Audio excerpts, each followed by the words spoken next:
Boa noite! Gente, em primeiro lugar, de mil desculpas pelo atraso, tivemos problemas técnicos, mas estamos aqui no ar porque simplesmente não adianta querer passar o rodo na gente, porque a Baixada pode. E hoje nós vamos falar da reserva biológica do Tinguá. Jean, nossa primeira imagem, por favor. Cadê Jean? Ih, já me boicotou. Tá aí, ó. A Reserva Biológica do Tinguá foi reconhecida como Patrimônio Natural da Humanidade pela Unesco. Lá também é onde faz a captação de água do Rio Douro. Essa água abastece parte da Baixada Fluminense e a Zona Sul. Se você está aí na Zona Sul, você bebe águas minerais do Rio Douro, captados aqui na reserva. Também é o habitat da onça parda, ou mais conhecido como suaçurana. Também é o local, é a moradia do menor anfíbio do mundo, o sapo-pulga, que só existe na Reserva Biológica do Tinguá. E na semana passada, nós fomos de bonde lá em Brasília, né, a convite do deputado federal Raimon, a fazer um encontro, uma reunião com a ministra do Meio Ambiente e da Condição do Clima, Marina Silva, para apontarmos as irregularidades que estão acontecendo dentro da Reserva Biológica do Tinguá. E o que nós queremos? Nós queremos uma única coisa: o retorno da sede da ICMBio para a Reserva do Tinguá. A sede fica aqui em Nova Iguaçu. Nova Iguaçu é onde está a maior parte da Reserva Biológica do Tinguá, cerca de 56% do território da Reserva Biológica fica no município de Nova Iguaçu, e a Reserva Biológica do Tinguá é a maior reserva de Mata Atlântica do estado do Rio de Janeiro. Mas para falar das belezas e das irregularidades que estão ocorrendo na nossa Reserva Biológica do Tinguá, vou receber aqui meus dois grandes amigos, lutadores, ambientalistas, Ricardo Portugal e Miguel Silva. E eu passo a primeira palavra para você, Portugal. Boa noite, Eliel Júnior. Boa noite, ouvintes do podcast Baixada Pod. Boa noite, querido José Miguel da Silva, da Associação Ecocidade, uma ONG de Duque de Caxias. Estou aqui e muito obrigado pelo convite em poder participar deste podcast. Miguel, você nos ouve? Claro, alto e claro. Miguel, o pessoal quer saber se você é careca ou não. Abre a câmera, Miguel. Eu falei que você, que você era cabeludo. Então mostra o pessoal aí suas tranças, por favor. Suas madeixas? Suas madeixas. Vamos lá, não sei nem como é que faz isso. Clica em cima da tela aí e habilita a câmera. Você estava nos vendo até agora. Estava tão feliz que estava te vendo. Bem, enquanto você vai tendo essa destreza aí, você vai falando. Aí. O mais cabeludo dessa mesa. Se apresenta aí, meu camarada. Você foi embora de novo, Miguel. Não é por minha causa. É pique-esconde, mas vai falando aí, Miguel. Todo mundo já viu que você é o mais cabeludo dessa mesa. Então, estou aqui com alguns problemas de ordem tecnológica aqui, mas espero daqui a pouco estar vencendo isso. A gente já participa do movimento ecológico desde a década de 80, pela Associação de Moradores da Cidade dos Meninos. Então, a gente fundou a Ecocidade na década de 80 e só conseguiu registro em 1995. E de lá já desde essa época, desde a década de 80, que a gente acompanha as lutas socioambientais na região. E eu estou para te dizer que eu não participei da luta de criação da reserva proativamente, mas conheço a todos que participaram dos movimentos que culminaram na criação da Reserva Biológica do Tinguá antes do Sistema Nacional de Unidade de Conservação. Então, é muito caro para a gente ter criado uma unidade de conservação pela vontade popular, por abaixo-assinado, na época que era tudo analógico, ou seja, era papel na mão, caneta na praça, pedindo para o pessoal apoiar, e alguns refugavam internet na época, e tinha que ser convencido. Então, foi um trabalho hercúleo, né? não foi tão fácil como é hoje, quando a gente não tem dificuldades de operar tecnologicamente aí essas engrenagens. Então, agradeço muito a Portugal, Márcio e outros companheiros que participaram dessa luta no nascedouro da Rebio Timbá. E hoje eu me sinto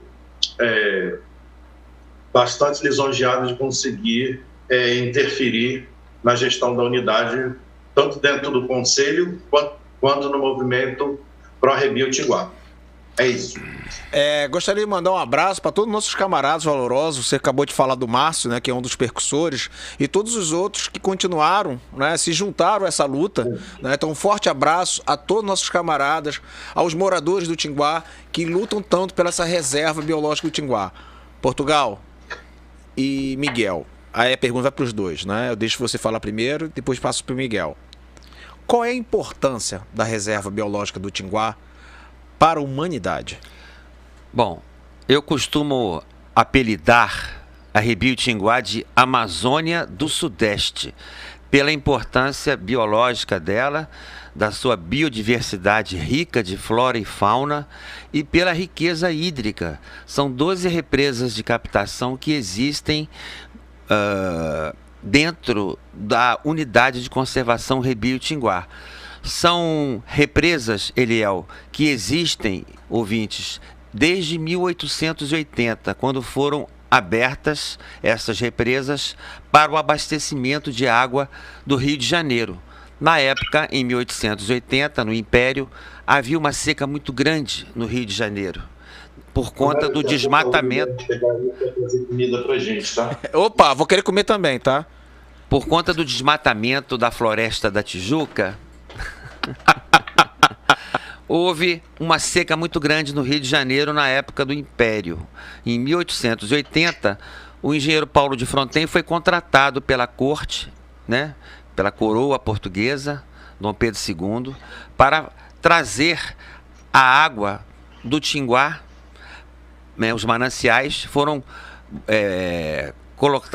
bombeados a partir de represas, de represamentos, e foi considerada a obra dos 7 dias, né? Porque foi em 7 dias que o engenheiro Paulo de Fronten trouxe a água do Tinguá, do Rio Douro e do Rio São Pedro, que abasteceram e abastecem até hoje, ouvintes, o Rio de Janeiro e parte da Baixada Fluminense. 60% das águas das represas de captação da Serra do Tinguá vão para o Rio e apenas 40% ficam na Baixada. É o sistema Acari, né? Sistema Acari, exatamente. Abastece. E é uma riqueza muito grande, né? Inclusive, a primeira unidade de conservação existente na região foi decretada por Getúlio Vargas, que criou ali a Floresta Protetora de Mananciais da União. Foi o primeiro nome da Serra do Tinguá, como unidade de conservação.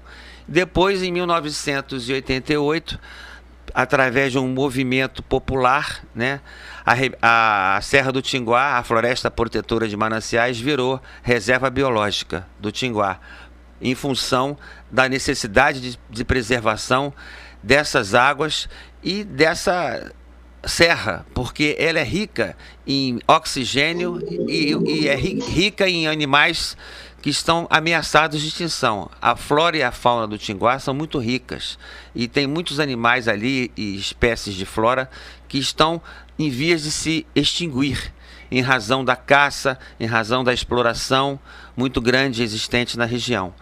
E por isso, pela necessidade de se preservar esse rico santuário ecológico, nós lutamos e, graças a Deus, conseguimos a criação da unidade de conservação Rebio Tinguá. Miguel, qual a importância? Bem, eu fui aprendendo aos poucos, né? Porque como eu era de associação de moradores, eu achava que preservacionista e conservacionista era a mesma coisa, até descobrir que existem umas nuances aí que são fundamentais para a gente entender. Então, a grosso modo, me perguntaram assim, você é preservacionista ou conservacionista? Eu falei, não é a mesma coisa, não? Então, aprendendo aos poucos, eu diria que a importância para a humanidade é em função da biodiversidade, ou seja, da diversidade da vida, tanto de flora quanto fauna.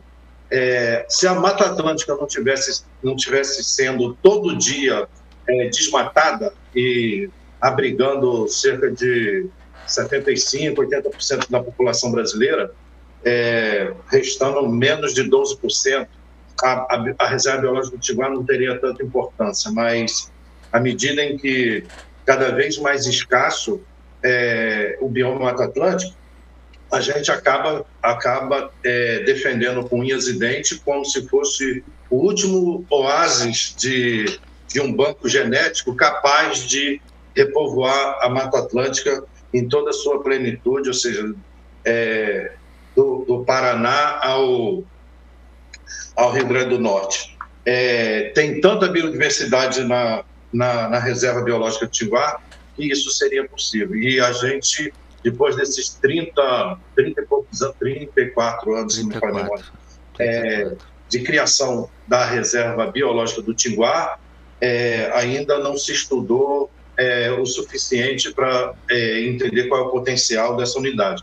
Então, esse 26 mil hectares que sobrou de núcleo de Mata Atlântica, de montana e submontana, e que acaba oferecendo serviços ambientais para a sociedade, como Portugal frisou, água, o microclima, e esse banco genético faz com que a gente entenda cada vez mais a importância que tem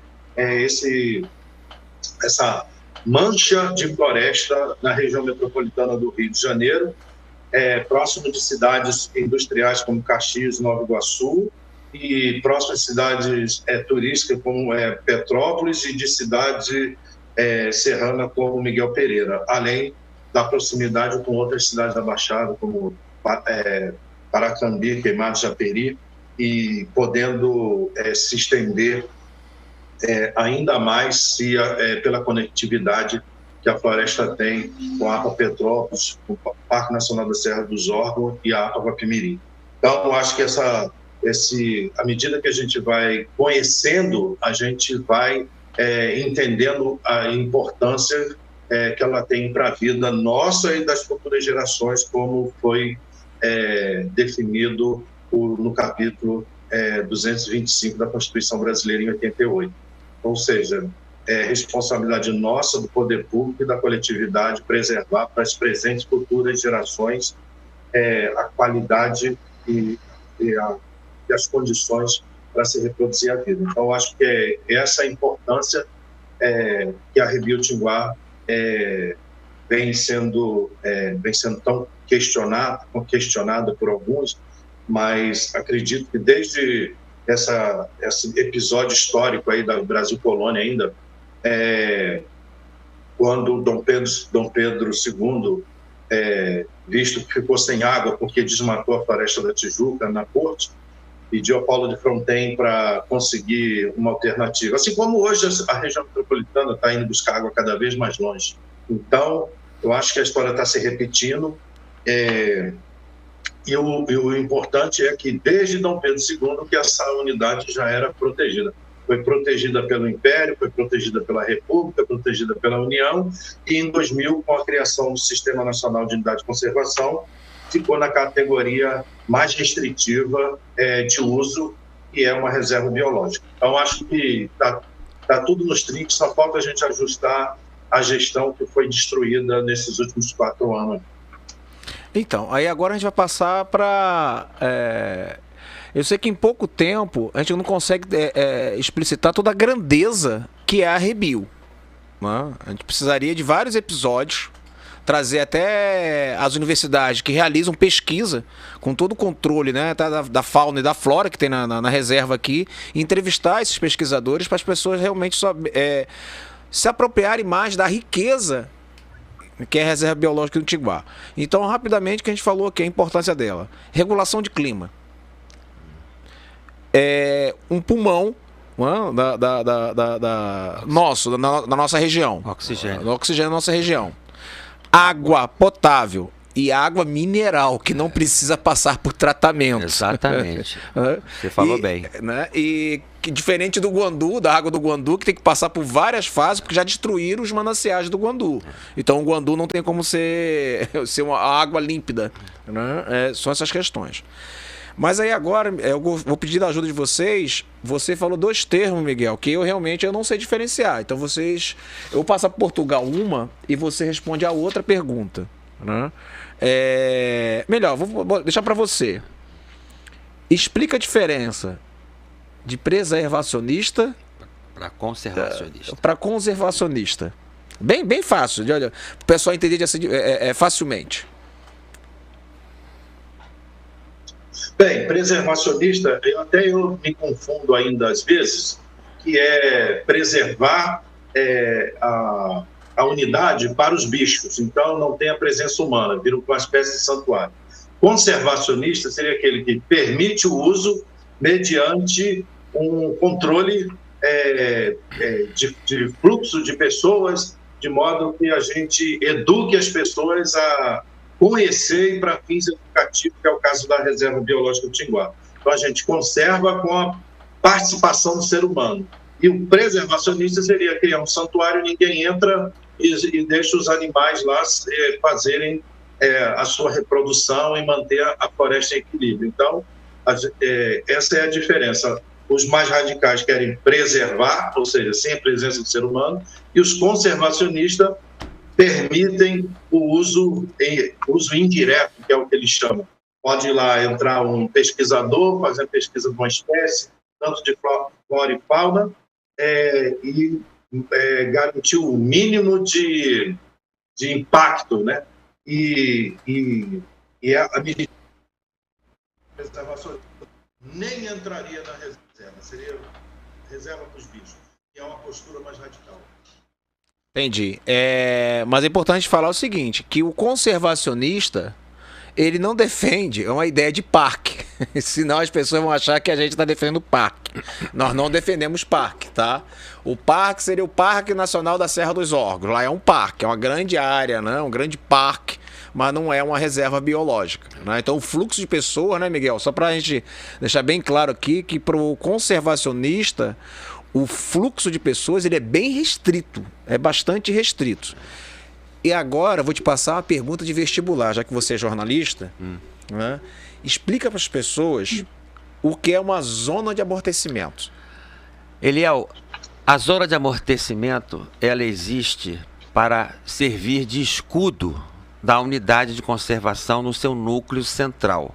A Rebio Tinguá possui limites com diversos municípios da Baixada e da região serrana, Nova Iguaçu, Duque de Caxias, Petrópolis e Miguel Pereira. A zona de amortecimento, né, é uma área que está em volta da reserva e onde existe aglomerados urbanos que convivem, né, com os limites da reserva. Amortecer significa impedir o impacto, né? Ou então amenizar. Amortecer é amenizar. Então, a zona de amortecimento serve para proteger, deveria servir, né? Para proteger a reserva dos impactos urbanos, né? Das situações de pressão antrópica, que é a pressão demográfica do crescimento populacional sobre a unidade de conservação em seu núcleo central. Então, esta é a função, em tese, né, de uma zona de amortecimento. Ela existe para isso. Só que, infelizmente, em se tratando de reserva do Tinguá, estas zonas de amortecimento estão apenas no papel. Tá, aí vamos fazer uma pergunta, né, com o Miguel de Caxias, né, e nós dois somos de Nova Iguaçu. Então a zona de... Vamos lá, a reserva é responsabilidade governo federal, sim, União, isso, né? Isso. A zona da reserva. E amortecimento seriam as prefeituras. As prefeituras. Pois bem, é aí que a gente vai chegar na outra fase do nosso podcast. Se prepara, gente, que lá vem tiro, porrada e bomba. Então vamos lá. Então, na zona de amortecimento, deveria ter, para quem é de Nova Iguaçu, quem mora na Marambaia, quem mora no Genesiano, Miguel... Marambaia, no Montevidéu, Vila de Cava, Nova Brasília, Miguel Couto. Miguel Couto é um pouco mais distante, mas mais, né, lá para dentro ainda. Vamos lá.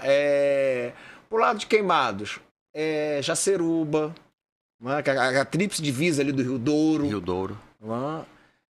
O pessoal lá de Japeri, esqueci a região de Japeri, né, que está mais próximo, né, que é a zona de amortecimento mesmo. Bem, aí a pergunta é o seguinte: se você está nos assistindo, e quem mora no Tinguá mesmo, né, mora no bairro Tinguá em si, se você está nos assistindo, primeira pergunta, responsabilidade da prefeitura, como é que é a coleta de lixo? Em Caxias lá, Miguel deve saber melhor como é que é esse tratamento do lixo. Tem coleta de lixo todos os dias? Porque no centro de Nova Iguaçu e no centro de Caxias, no centro de Belford Roxo, tem todos os dias. Não vem com essa coisa que o povo precisa ter educação e não jogar lixo na rua. Se é por isso, a gente pode botar intervalar o lixo no centro de Nova Iguaçu 3 vezes na semana. Não é isso. A coleta é insuficiente, é o primeiro ponto. E esses vazadores de lixo, quem vai pela Estrada Federal do Tinguá, antes de chegar ali o campo da Marambaia, do lado direito, no leito do Rio Iguaçu, tem um vazador de lixo imenso. Esse chorume vai para dentro da água do rio, né? Que até aquele ponto ainda é uma água potável. Né? Ou não, né? Já precisa de tratamento. Tá límpido, né? Tá transparente, mas não significa que ele seja potável. Mas recebe muito esgoto doméstico in natura ali. Aí é outro ponto. O esgoto é tratado? Não. É importante que as pessoas entendam o seguinte: não é porque você não vê o esgoto que ele está sendo tratado. Ele foi colocado no solo, no subsolo, canalizado, mas antes de chegar ao rio, ele precisa ser tratado. É só fazer aqui, eu vou fazer o marketing, tá? É só fazer igual a Águas do Imperador. Fizeram os biodigestores antes de despejar no rio, canaliza-se água, gás. E abastece as escolas públicas e as pequenas residências com esse gás natural. Então a gente está falando aqui de duas coisas bem básicas. Coleta seletiva de lixo. É seletiva, não é misturar tudo que Nova Iguaçu não tem. A coleta seletiva do lixo e tratamento do esgoto. E terceiro, poluição sonora. As festanças que tem nos sítios, na zona de amortecimento, impactam, né? Com fogos, né? Aquela festa do Tinguá que promoviam lá dentro, a festa do Aipim. A festa do Aipim, aquilo lá era um crime, né? As pessoas, olha, precisa rodar a economia. Eu acho que a economia pode ser rodada de outra forma, só que a prefeitura tem que assumir a sua responsabilidade. Aí a pergunta é: vocês acham que essa zona de amortecimento, ela está sendo... esqueci outro detalhe, né, Miguel? Mineração. Na zona de amortecimento, né? Em Xerém. Então, não é só em Xerém, não. Mas a Associação Ecocidade fez um levantamento, fez um estudo, né? Muito importante. Passa para o Miguel, então. Vai, Miguel. Você agora. Então, primeiro que tem uma questão que eu queria resgatar aqui sobre a questão do zoneamento. A gente faz a organização da proteção ambiental do ponto de vista de ter um núcleo, de ter uma zona de amortecimento que deveria ter 10 quilômetros quando foi criada, 10 quilômetros de zona de amortecimento, onde toda a atividade permitida seria somente rural, para não impactar a reserva, logo não teria barulho próximo do núcleo, ou seja, ia estar bastante distante. Aqui em Caxias estaria lá em Capivari. Então, e sempre foi zona rural do jeito que a gente conhece. Não sabia que era por causa da proximidade da unidade de conservação, que era um bom conselho dos administradores da época. E ainda tem a área de entorno, né? Ou seja, que era uma espécie de limites ecológicos, de modo que a gestão da rede do Tinguá funcionaria muito bem se tivesse zona de amortecimento, zona de entorno sendo fiscalizada nas atividades. E aí, com o passar dos anos, a gestão vai se encolhendo, e aí esse é um pouco da nossa reclamação lá com a ministra, que a gente mais na frente deve tocar no assunto, que é o seguinte: o Estado não querendo ser Estado. Ou seja, o ICMBio cuida do núcleo da reserva, onde ninguém pode entrar, então é só prender e multar. Na zona do entorno, quem licencia, ora a INEA, ora a prefeitura, dependendo do empreendimento, porque nem todo município tem autorização ou condições de licenciar todo tipo de atividade. Então, ocorre que, se for o INEA que licencia, ele fiscaliza. Então, e aí o INEA para o estado inteiro, até olhar para o Tinguá, já era. As prefeituras, por sua vez, parece que tem uma espécie de cupim que quer ficar comendo devagar até não ter mais o que preservar, né? Então, essa postura do ente federal, estadual e municipal, ela é perversa para o meio ambiente, né? Ou seja, para a preservação e para a conservação. O fato é que o SNUC, o Sistema Nacional de Unidade de Conservação, em 2000, que o nosso estimado Fernando Gabeira foi o relator, fez em todas as regiões do Brasil mais de uma audiência pública para ouvir as demandas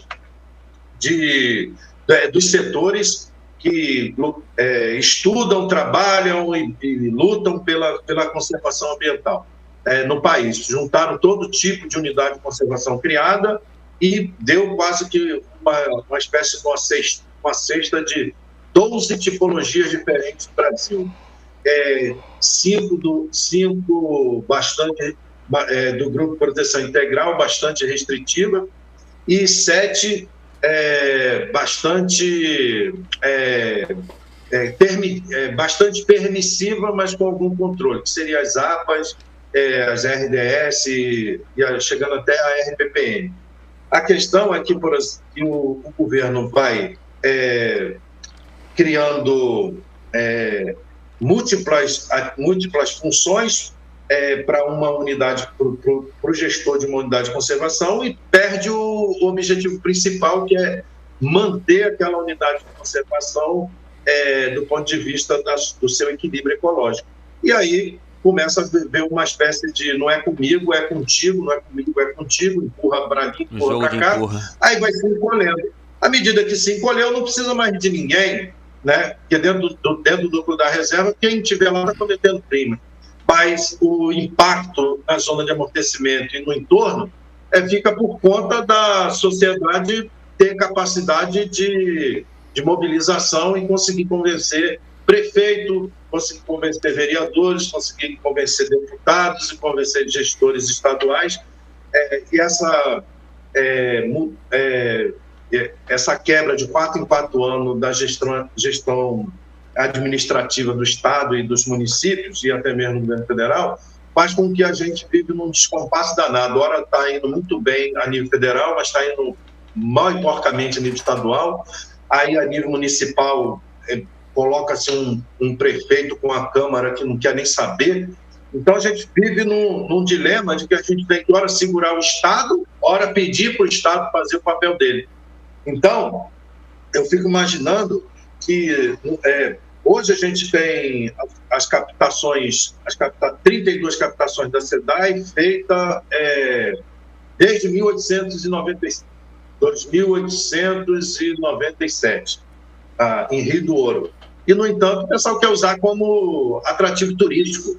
Ora, se é para abastecimento de seres humanos, não tem que ser usado para turismo, né? Ora, se é uma unidade de conservação, a partir deste portão aqui, não pode entrar, não pode, só para estudo, porque pressupõe que quem está lá pesquisando terá uma orientação mais adequada, no sentido de saber a importância que tem uma reserva biológica e quais são os estatutos jurídicos que impõem a sua atividade lá.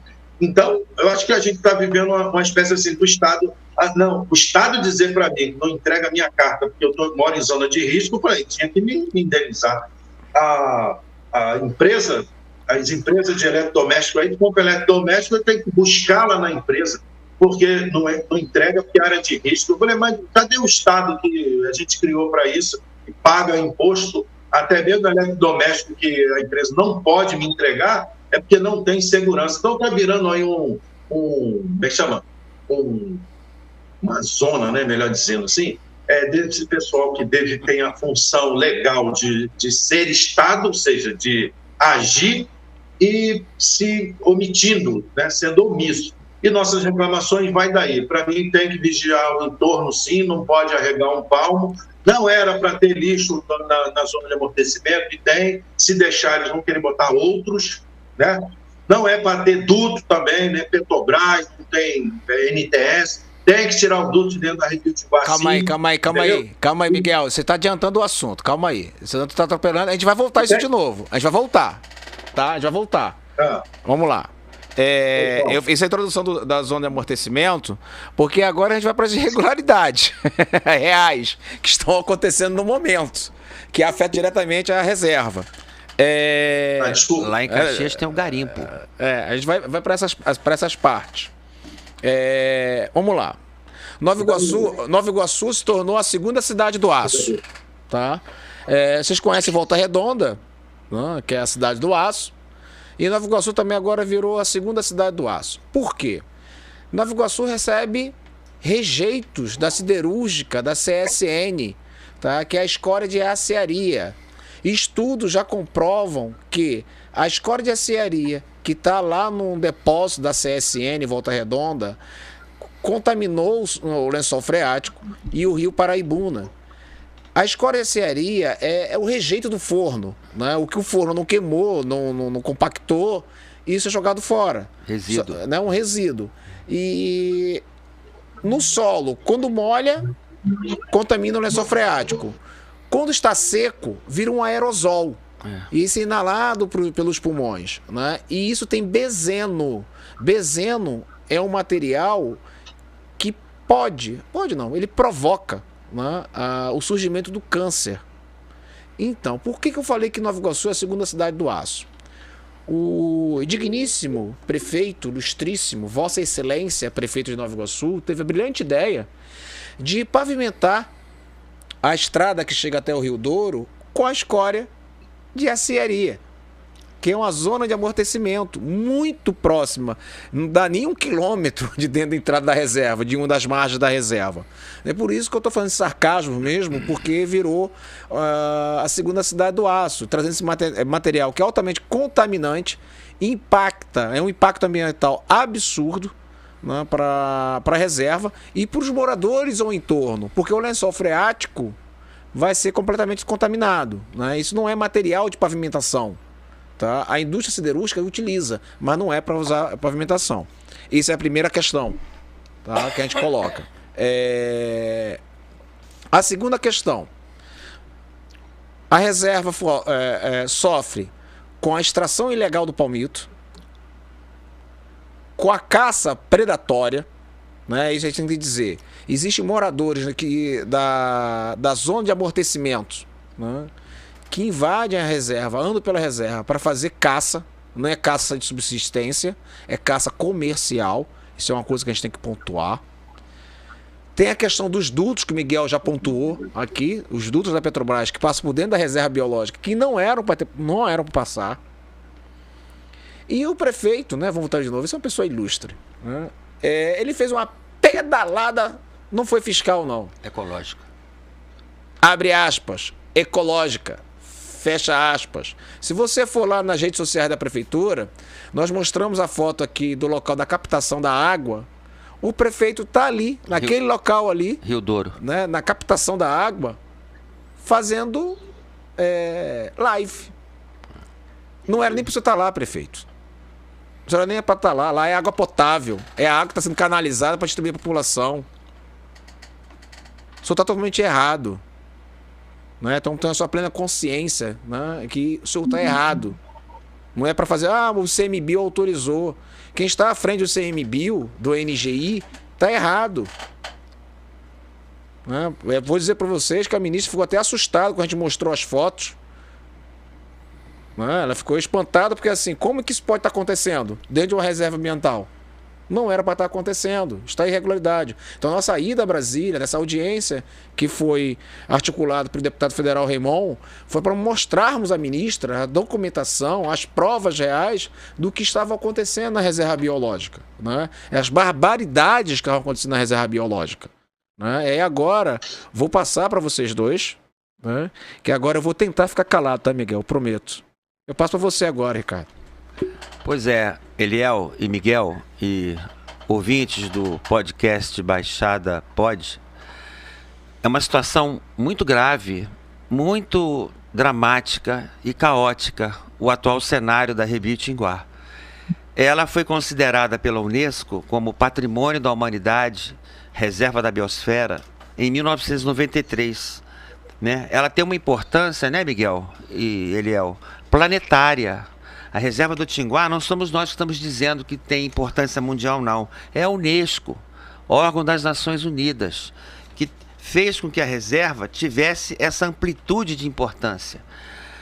E o que está acontecendo lá é que o ICMBio está boicotando, né? Desde a época do governo Bolsonaro, está boicotando o funcionamento da Rebite Tinguá. Em que medida se dá esse boicote?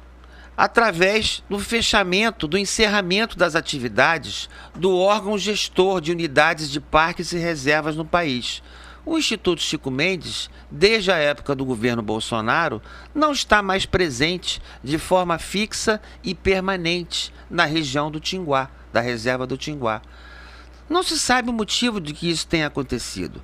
Criou-se o NGI em Teresópolis, cidade que nem faz fronteira com a Rebite Tinguá. O núcleo de gestão integrada está localizado a 70 quilômetros de distância da unidade de conservação Rebite Tinguá. E os fiscais não estão aqui presentes todos os dias. Eles vêm aqui esporadicamente, fazem uma blitz, fazem uma operação, detectam alguns problemas, mas depois não voltam mais. A reserva está fechada. Basta crer numa coisa que você também não deve estar sabendo, Eliel. O Preve Fogo, que era uma brigada anti-incêndio que existia quando o ICMBio tinha a sede aberta dentro da reserva, o Preve Fogo não existe mais. O Preve Fogo era uma brigada constituída, inclusive, por pessoas voluntárias, né? Havia uma turma de brigadistas do ICMBio e uma brigada de incêndio voluntária que auxiliava, era uma força auxiliar da brigada oficial. Nenhuma nem outra hoje existem mais. E a gravidade de que isso não exista se dá em função da presença de 2 linhas de oleoduto da Transpetro e uma de gasoduto que correm no subsolo da floresta, né? Então a situação é muito grave, porque se houver um incêndio não há quem combata de forma imediata, como havia antigamente, quando o ICMBio tinha a sua sede na reserva. E nós fizemos ver à ministra que a gente não está pedindo nada de excepcional. Nós não estamos pedindo nada de surreal. A gente quer que a reserva volte a ser protegida. A gente quer que a reserva do Tinguá, pela sua importância mundial, volte a sair do papel. Porque hoje ela está, infelizmente, apenas no papel, em função do abandono em que se encontra e da depredação. Basta ver nessa depredação que existem grupos religiosos, né, que adentram a reserva do Tinguá. Nós mostramos isso à ministra através de reportagens nos jornais, né, que levamos cópia para ela, que grupos religiosos adentram a mata sem autorização, já começa o erro por aí, fazem os seus cultos religiosos dentro da reserva e depois, quando saem, deixam o lixo, não recolhem o lixo que produzem no interior da mata durante os seus cultos. E a reserva vai sendo poluída por dentro, entendeu? Aquilo que se faz em nome de Deus, né? O culto religioso, né? A consagração a Nosso Senhor, o que eles fazem? Eles negam depois que saem, porque não respeitam a natureza, que é uma obra de Deus. Deixam o lixo largado lá dentro. E nós mostramos isso à ministra, que não são grupos apenas religiosos, são turistas, né, que estão adentrando a reserva na razão direta da não existência de fiscais de forma fixa e permanente na região, os fiscais do Instituto Chico Mendes. Então, nós não estamos pedindo nada de difícil. Nós queremos apenas que a reserva volte a ser valorizada e protegida pelo governo federal. E isso é uma obrigação do Instituto Chico Mendes e do Ministério do Meio Ambiente e da ministra Marina Silva, que não pode ter um olhar apenas para a Amazônia. O Brasil tem 5 biomas, né? O Cerrado, o Pantanal, a Amazônia, a Mata Atlântica e o Pampa Gaúcho. E a Rebiotinguá está numa região de Mata Atlântica. A ministra Marina não é uma ministra apenas da Amazônia, é uma ministra do meio ambiente e do equilíbrio climático.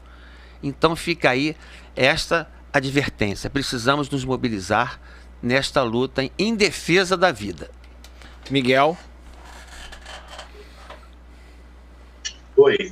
Olha só, Portugal, você coloca as coisas muito bem, de forma mais, digamos assim, mais com maior parcimônia do que eu tô revoltadão. Então, vou dizer sincero, não dá para ficar esperando que quem vai lá voluntariamente participar de um conselho, ficar escutando historinha. Então, nos últimos 4 anos, o gestor, né, os mesmos lá do ICMBio, vem dizendo para mim assim, não é o melhor momento para a gente radicalizar, porque o governo Bolsonaro quer passar boiada e tal, não sei o quê.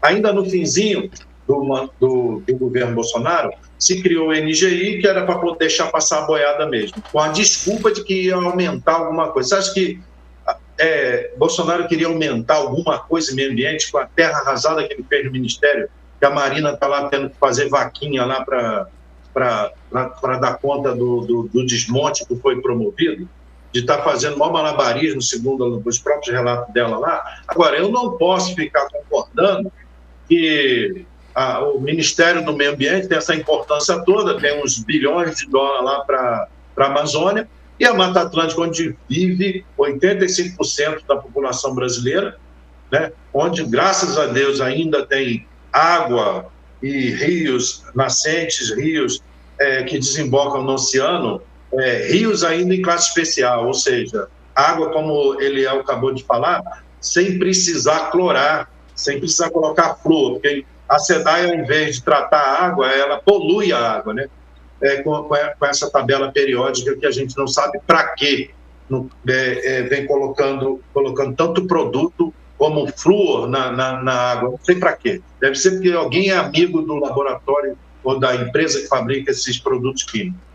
Fica numa questão de que não dá para a gente aceitar um país como o nosso ficar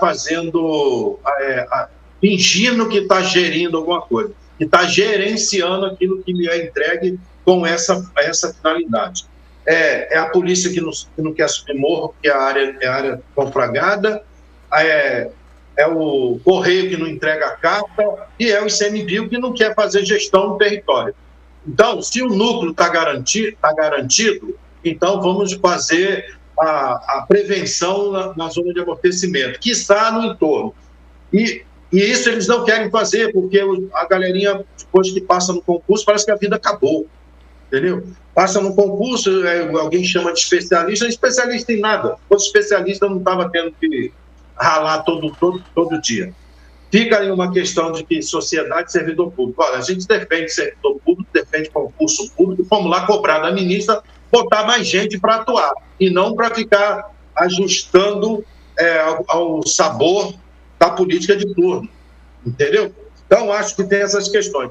Para não ficar no vácuo, a questão da mineração, gente, mineração não é só o minério de ferro de Minas Gerais, a bauxita lá do Mato Piba, não. Joias da Arábia Saudita, né? Joias da Arábia Saudita. Também tem isso. Não, então, o petróleo é fruto da mineração, mas também tem uma mineração no entorno do Rebiotinguá, principalmente na zona de amortecimento, que é a água. entendeu? O que tem de empresa de vazamento de água mineral, como o Eliel falou, não está no gibi. E você vai ver de quem são as empresas, de quem? É dos políticos, é dos vereadores, dos prefeitos e por aí vai. E aí a questão do lixo. Não combina colocar lixo no entorno da reserva, mas tem que esconder. Aí as empresas que operam as plantas que eles chamam de central de tratamento de resíduos, na verdade eles querem enterrar tudo, produzir chorume e depois cobrar da gente, pagar caríssimo para fazer uma economia burra, que é essa de gastar uma dinheirada para tratar chorume, quando na verdade não investe na coleta seletiva que garantiria uma maior vida útil para o próprio aterro. Então, acho que não está combinando também. Aí o órgão ambiental pensa em ficar flexibilizando para as empresas poluidoras. E aí essa questão da areia no entorno também. Por quê? Porque a gente tem uma área muito lavada pela chuva, chove 2.000 milímetros na Rebio Tinguá todo ano, todo verão, e a gente verte muita água. E a gente capta a água que a gente consegue captar dentro do Tinguá aquém do que a gente poderia estar captando, no sentido de colocar estruturas melhores e mais adequadas para a reservação de água, para a gente passar esse período agora, que graças a Deus está terminando, hoje choveu para Dedéu aqui, essa questão da escassez no período da estiagem no meio do ano. Aqui está um tal de venda de carro-pipa aqui, está atravessando a rua toda hora para encher os reservatórios das casas, porque a SEDAI não está dando conta do consumo nesse período de escassez de chuva. Quando chega no verão, a água passa por cima do vertedouro e a gente... água, graças a Deus, não se desperdiça, porque a gente está no mesmo planeta, então a água que passa por cima do vertedouro continua na natureza. Mas seria o caso da gente conseguir captar mais água, reservar e fazer esse controle do uso da água. Aqui, por exemplo, tem uma discussão boa para ser feita, e eu quero fazer essa discussão dentro do Conselho, ou até em audiência pública com o Ministério Público, porque se eu não posso entrar na reserva, por que o petróleo pode? Por que o andarilho lá da faixa de duto pode? Por que tem que ficar roçando e fazendo aquele acero que causa um problema chamado efeito de borda, que todo estudioso da área diz que isso aí é permissivo, ou seja, não pode deixar acontecer um negócio desse. Então, acho que a gente tem que brigar mesmo para a indústria do petróleo se tocar, que não deve passar tudo dentro da reserva biológica de Tinguá. Se esse foi o caminho na década de 60, eu acho que nos anos 2025 para 2030, eu acho que eles tinham que repensar essa ideia do duto. Sem contar que o governo passado vendeu toda a linha, toda transporte das dutovias do Brasil para uma empresa canadense aí, que tem um compromisso ambiental, né? Só não sei qual ainda, estou tentando descobrir. E aí queria chamar a questão também, na área do entorno, esses morrotes todo de argila vermelha que é usado para aterro, hora de lixo, hora de acerto de terreno para construção de verdadeiros empreendimentos de classe média alta, né? Porque quem está construindo perto da natureza não são os pobres, são os ricos, e financiado pela Caixa Econômica, que precisa ser avisada de que não pode financiar empreendimento imobiliário no entorno da Rebio Tinguá. Só aí a gente tem conflito para mais de metro, né? Então, queria chamar a atenção que a gente às vezes fica...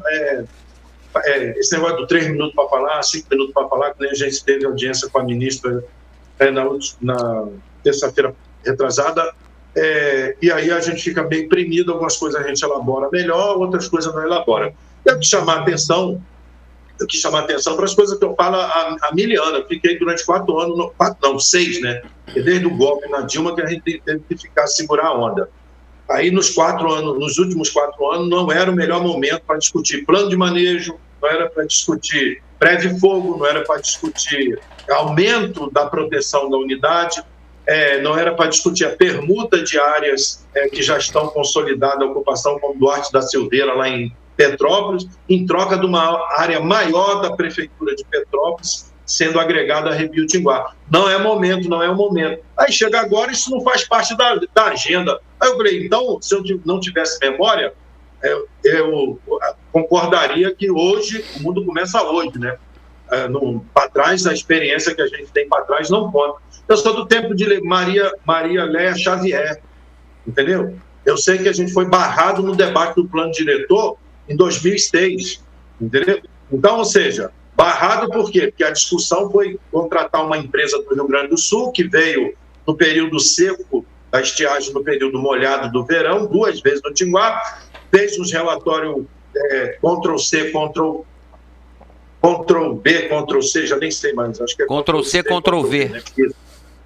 Isso, uma cópia de outras coisas, que aí tem até restinga dentro da Rebio Tinguá. Eu queria saber aonde, mas infelizmente é esse tipo que o papel aceita tudo.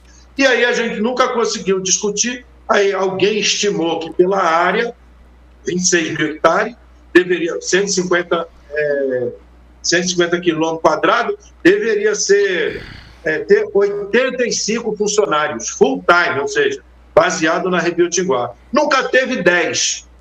A Rebio Tinguá vem sendo tratada como geladeira. O cara, como é que fala? Pesa na mão lá, que nem o Rodrigo Agostinho agora, presidente do IBAMA, pediu os relatórios da Petrobras. Não mandou, ele não deu licença e botou sob condicionante os estudos da Petrobras, que é cheio de excelência também.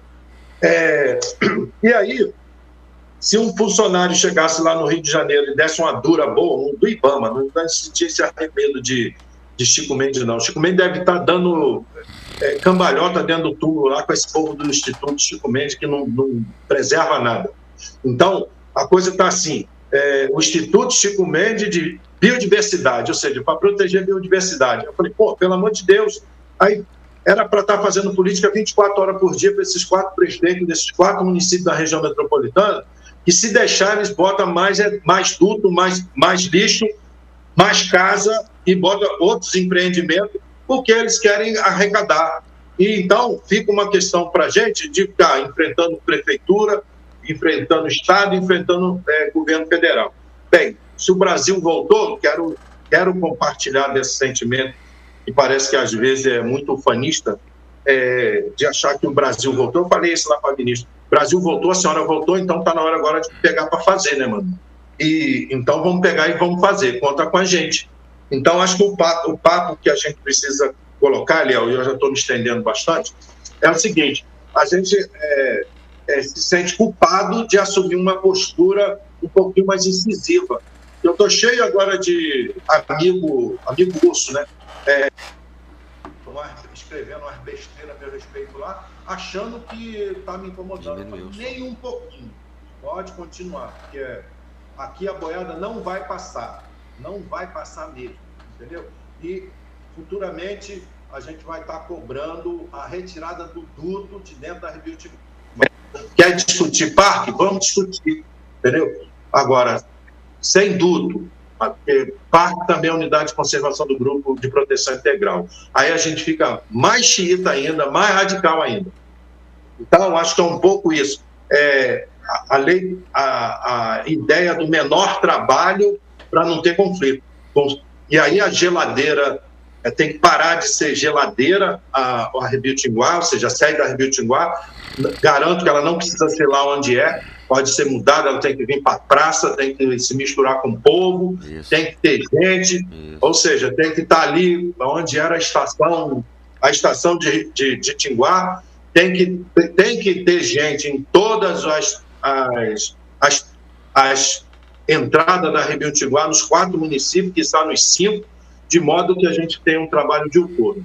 E parar de ficar escolhendo assim os amiguinhos do concorda com tudo que eu digo, que é o que mais tem dentro desse conselho, entendeu? Então, acho que é um pouco por aí que eu queria Miguel, passar aqui para a galera. Fala, Portugal. Qual é o custo para retirar os dutos, oleodutos e gasodutos de dentro da reserva? Segundo os estudos lá da Transpetro, eles me responderam numa reunião do conselho dentro da Transpetro, que ficaria em 1 bilhão e 800 milhões para retirar o duto, as 2 faixas de duto do Orbel. Aí eu falei assim, então tá bom, Vamos ver. E quanto é que vocês estão investindo na Rebio Tinguá? Nada. Entendeu? Aí eu falei assim, é mole. Entendeu? Aí eu falei assim, então acho que é um pouco isso que a gente precisa estar discutindo. Ou seja, a indústria do petróleo tem 25 milhões, se eu não me engano, há 10 anos. Não sei nem se pré-sal tem 10 anos. Recurso de compensação ambiental do pré-sal para Rebio Tinguá, número de processo e tudo. Pergunto eu a você, quem é que consegue atualizar como é que anda esses 25? Eram 26, agora apareceu o conselho, um milhãozinho aqui. O conselho e tem outra questão. Tem uma questão séria, que é o seguinte, a compensação pela nova subida da serra, né, parece que deu 6 milhões de reais. Você acredita que não ficou nem 1 milhão na Rebio Tinguá? Sendo que a unidade afetada diretamente foi tudo para o Parnaso, porque lá tem mais gente. E não foi agora com a NGI, não. Foi antes da NGI. E aí os funcionários que hoje estão na NGI em Teresópolis, na época, ficaram reclamando. Hoje eles não reclamam mais de nada. É só para perceber aí qual é o jogo, para entender. Então é o seguinte, o Parque Nacional do Serra dos Órgãos tem uma estrutura, recebe visita. Bem, visita de quem? Se você for perguntar quem é que visita o Parnaso, vou dizer certo, deve ser francês, holandês e tal, gente de outro país. E aí a catraca funciona muito bem, então, muito bem, obrigado. Na Rebio Tinguá não pode entrar e alguns gestores falam que na Rebio Tinguá só pode dizer não. É claro, vocês estão aqui para dizer não, e por que dizer não? Entendeu? Então, acho que tem esses aspectos, digamos assim, não é falta de dinheiro, entendeu? Tem o pré-sal, eu diria que já tem até mais, 25 milhões para Rebio Tinguá. Aí pergunta para o gestor, o que você fez para trazer esse dinheiro para cá, para Rebio Tinguá? Nada. Eu mandei um ofício para o meu chefe imediato, que por sua vez vai mandar para o regional, por sua vez. A gente vai logo lá na Marina, pô. Eles têm que aprender com a gente. Claro. Entendeu? Vai lá, marca a audiência, espera lá, entendeu? Miguel, esfregando a mão e vai, mas no dia que for, 5 minutos, 3 minutos, a lambada é dada. Ela recebeu lá a lambada. E ela vai receber a lambada no nosso ato também, no dia 21 de setembro. Mas eu queria fazer uma pergunta a você. O Conselho Consultivo da Rebio Tinguá, da qual você é um eminente integrante, ele é um conselho chapa branca, só para dizer amém ao que o NGI faz e fala? Então, acho que foi durante a discussão do plano de manejo de 2006 que a gente percebeu que não era para ser conselho deliberativo. Aí não sei quem lá baixou uma portaria lá em Brasília e colocou todas as unidades de conservação do Grupo de Proteção Integral, seria consultivo. A gente concordou. E nessa época aqui, no Tinguá, o INCRA já foi secretaria do Conselho da Rebio, o Inmetro já foi secretaria do Conselho da Rebio, ou seja, e várias outras instituições. Recentemente virou interna corporis, quem faz a ata, escreve, quem anota, e a ata demora, tá? Pensa que 4 reuniões por ano. Então é o seguinte, conselho de chapa branca, eu diria que não é chapa branca, mas as pessoas têm se acovardado muito ou têm se acostumado a não reclamar de mais nada. Mas o conselho, e aí fica assim. O conselho não cobra a vinda desse fundo de compensação de 24 milhões? Ele não tem independência para cobrar isso? O conselho, eu diria que é o seguinte, tem aquele pessoal que está lá interessado em ter uma parceriazinha com o ICMBio para fingir que está fazendo alguma coisa e ganhar um dinheiro de uma outra área, de uma outra empresa, coisa parecida, que é o que tem aí em Nova Iguaçu. Aqui em Caxias já ensaiaram esse mesmo modus operandi, mas graças a Deus não levantou o voo, não. Mas a gente tem esse problema lá no Tinguá. Aqueles maus queridos pelos nativos, mas vendido em prosa e verso como uma entidade de sucesso, entendeu? Que quanto mais parecer uma empresa, melhor, né? Segundo a visão deles. Para mim é o contrário, mas para mim eu quero ser uma entidade militante. E foi assim, tanto é que é uma associação aberta a todos os companheiros que quiserem vir para brigar. Se não quiser brigar, nossa companheira Ellen é uma professora, uma bióloga, professora dedicada à formação de mão de obra, no entorno da Baixada Fluminense, então ela é um pouco mais tranquila do que eu. Pedi para que ela fosse a nossa conselheira, e eu o suplente dela. Só que não dá para... Alô? Aí não dá para ficar tergiversando quando a gente, por exemplo, tem uma história de 10 anos escutando, não, quando mudar o governo a gente vai fazer isso, quando chegar o dinheiro a gente vai fazer aquilo e tal, não sei o quê. Aí chega hoje, aquela conversa que eu escutei há 10 anos atrás, desde o tempo lá de Maria Léia, 20 anos atrás, não existe mais. Então é o seguinte, quando é que vai ser a discussão do plano de manejo da Rebio Tinguá para a gente saber quantas pessoas precisam para dar conta de 26 mil hectares, 150 km²? O pessoal do ICMBio está perdendo o maior tempo dizendo que eu estou fazendo, que eu estou falando inverdades. Eu falei, beleza, só que eu vou lá para o Ministério Público e lasco lá e assino embaixo. Aí eles têm que ir lá responder, entendeu? Mas não quero ficar nesse joguinho de gato e rato, não. Eu quero, na verdade, fazer o seguinte, me posicionar, saber o que pode, o que não pode, mas também fazer com que o Estado entenda que ele precisa ser Estado. A gente cria o Estado para administrar os conflitos entre a sociedade e é para isso que o Estado existe. Se o Estado não quer administrar conflito, então deixa de ser Estado, deixa por conta. Exato. É igual está deixando, né? Exato. Miguel. A segurança pública está deixando, né? Miguel. Na saúde é a mesma coisa. Saúde inventaram o CISREG, mas o CISREG não regula nada. Quem regula agora é gabinete vereador, de deputado e tal, que garante que você vai ser operado no dia que o médico marcou. Miguel. Ou seja, então a gente está diante de uma situação do Estado se encolhendo, e se a gente concordar com isso, não vai ter reserva biológica. Exatamente. Eu já estou mais para o Greenpeace hoje, da gente criar a nossa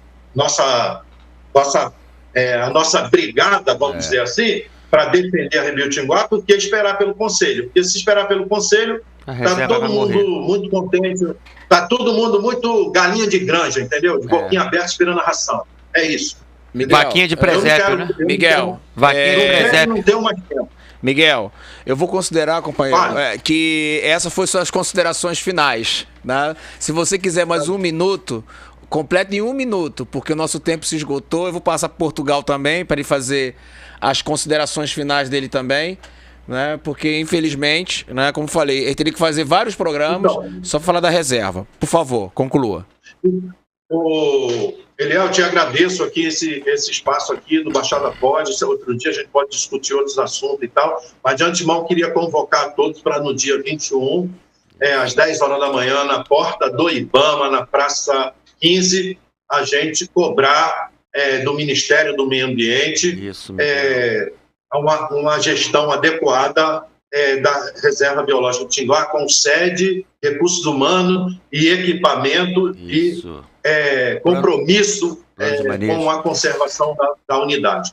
Queria convocar a todos para que no dia 21 estivesse lá nos dando apoio e discutindo, conversando conosco. Perguntaram lá que o ICMBio não é na Praça 15. Eu falei, tá tão sem expressão, né? Eu diria que a gente não precisa nem ter sede o ICMBio, porque já Rebio Tinguá está sem sede e eles concordam com isso, então a gente vai na porta dos outros. Vamos no Ministério, agora vamos no IBAMA, e daqui outro dia a gente vai para a porta do Ministério Público lá, ou para Teresópolis, bater tambor lá na porta deles. O negócio é para mostrar para eles que a gente não está contente com o que eles estão fazendo. É isso. Pois é, Eliel e Miguel, reforçando, né? Nós estamos convidando os ouvintes do Baixada Pode, convidando você também, para estar presente no próximo dia 21 de setembro, dia da árvore e dia da entrada da primavera, para o nosso ato público em defesa da Reserva Biológica do Tinguá, que vai acontecer nesse dia 21 de setembro, às 10 horas da manhã. Vai cair uma quinta-feira e nós estaremos na porta do IBAMA, porque o ICMBio não tem sede. Em Tinguá, pelo menos, não tem. É em São Paulo. É em São Paulo. É Regional Sudeste, é lá em São Paulo. Pois é. E vamos para a porta do IBAMA, que é na Praça 15, no centro, no coração do Rio de Janeiro, da cidade. E vamos lá cobrar da ministra do Meio Ambiente que a boiada pare de passar na Mata Atlântica e que ela tenha um olhar de carinho, de cuidado, de proteção e de amor à Mata Atlântica. E simbolizada nesse protesto na nossa reserva biológica do Tinguá, patrimônio natural da humanidade, reserva da biosfera. Então, convido a todos para estarmos lá, irmanados nessa luta em defesa da vida, não só da reserva, mas em defesa da vida do ser humano, em defesa da vida da flora, em defesa da vida da fauna, que todos têm direito à vida. E a Rebio Tinguá tem uma função social ecoambiental, né, uma função importantíssima para a questão da sociedade, porque é abastecimento de água, é equilíbrio climático e é proteção da biodiversidade, que é muito importante para a sociedade.